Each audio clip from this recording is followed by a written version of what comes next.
మేలు చేయు దేవునికి మహిమ కలుగునుగాక. ప్రియ స్నేహితులందరికీ దివ్య వాక్యోదయం. ఈనాటి పాఠ్యభాగము యెషయా 5:20. కీడు మేలనియు మేలు కీడనియు చెప్పుకొని చీకటి వెలుగనియు వెలుగు చీకటనియు ఎంచుకొని వారికి శ్రమ. చేదు తీపనియు తీపి చేదనియు ఎంచుకొని వారికి శ్రమ. లోకంలో ఇటువంటి సంగతులు జరుగుతూనే ఉన్నాయి.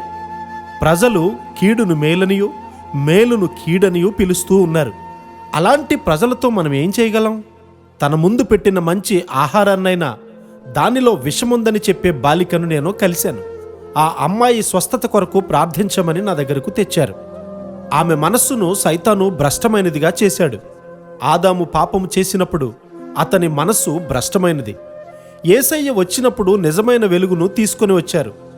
ఆ వెలుగు, ఆ సత్యము మన ఇళ్లలో ఉన్నప్పుడు అవి చిన్న పరలోకంలా ఉంటాయి.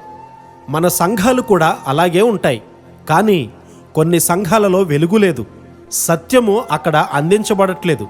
సంఘాలు ఏవో కొన్ని ఆరాధనా కార్యక్రమాలు చేస్తూ డబ్బు సేకరించే సంస్థలలా అయిపోయాయి.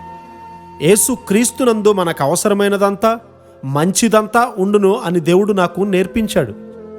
ఈనాడు నాకేదైనా కొదువ కలిగితే దానికి కారణము నాలో క్రీస్తు తగినంతగా లేడన్నమాట.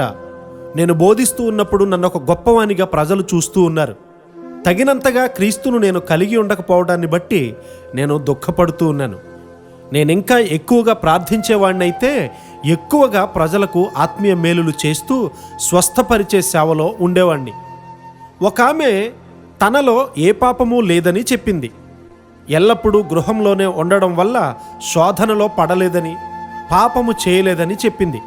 అయితే ఆమెకు నిజమైన వెలుగు వచ్చినప్పుడు ఆమె పాపముతో నిండుకున్నట్లు తెలుసుకుంది. చాలామంది క్రైస్తవ అధికారులు తాము లంచం తీసుకోవట్లేదు గనుక వారిలో పాపం లేదు అనుకుంటారు.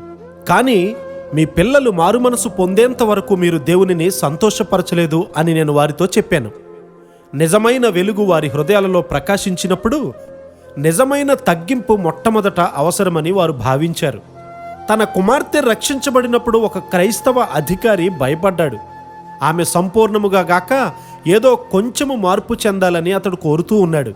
అతడు సంఘాలలో బోధించేవాడు కూడా. అతడు ఎలాంటి వర్తమానం ఇవ్వగలడు?